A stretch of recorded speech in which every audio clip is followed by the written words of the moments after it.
Salut, c'est fort, c'est Tony Lubamba, passionné de l'intelligence artificielle.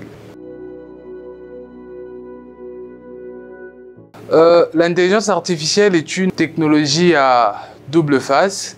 Donc, c'est deux faces d'une même pièce.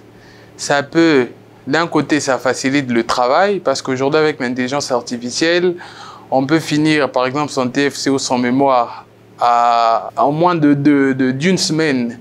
D'un autre côté, ça détruit parce que ça rend paresseux les étudiants. Les étudiants qui devaient travailler, utiliser cet outil pour travailler, ça les rend paresseux. Donc, moi, je dirais que l'intelligence artificielle, c'est une très bonne technologie si on l'utilise bien, mais ça peut aussi détruire.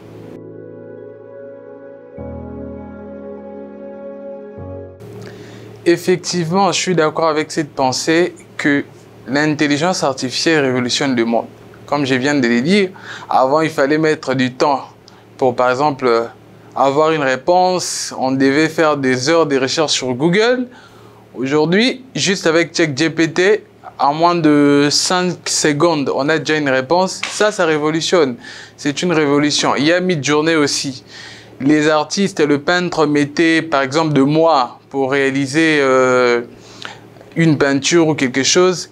Mais aujourd'hui, on peut avoir une œuvre d'art juste avec Midjourney en moins de 5 minutes.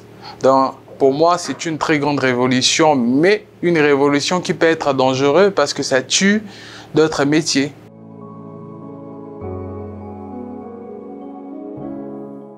Bon, je ne pense pas que ça serve à quelque chose d'essayer d'arrêter la croissance de l'IA.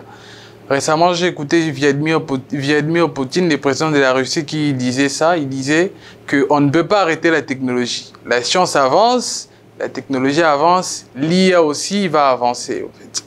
Donc, ce qu'il faut faire, aujourd'hui, nous avons les ministères de numérique. Aujourd'hui, on a des jeunes qui s'intéressent de plus en plus à la technologie, à l'informatique. Alors, ce qu'il faut faire, c'est de conscientiser les gens. C'est de conscientiser les gens à utiliser l'IA pour faire du bien et non pour faire de mal. Parce que l'IA aujourd'hui est une technologie qui génère le plus de fake news. Ça détruit des couples, ça détruit des amitiés, quelque chose. Donc, ça sert vraiment à rien parce que dans toute technologie, quand la technologie avance, il y a toujours de bons et de mauvais utilisateurs. Donc, il faut juste conscientiser les gens. Bon, le mot de la fin, moi, je vais encourager les gens à s'intéresser de plus en plus à l'IA, surtout au Congo. Récemment, j'ai publié une petite blague que j'avais fait avec l'IA, où il y avait la voix de Mike Kalambai et sa femme Péniel. C'était un truc juste pour rire. Mais les gens l'ont pris, ils ont cru que c'était vrai. Parce que les gens au Congo, ils ne connaissent pas vraiment l'IA. Ils pensent connaître l'IA, ils ne les connaissent pas. Je pense que les universités, les jeunes, les gouvernements, surtout les ministères du numérique doivent vraiment essayer d'emmener les gens à connaître cet outil, afin qu'ils puissent être à mesure de savoir différencier un contenu créé par l'IA et un contenu qui n'est pas créé par l'IA.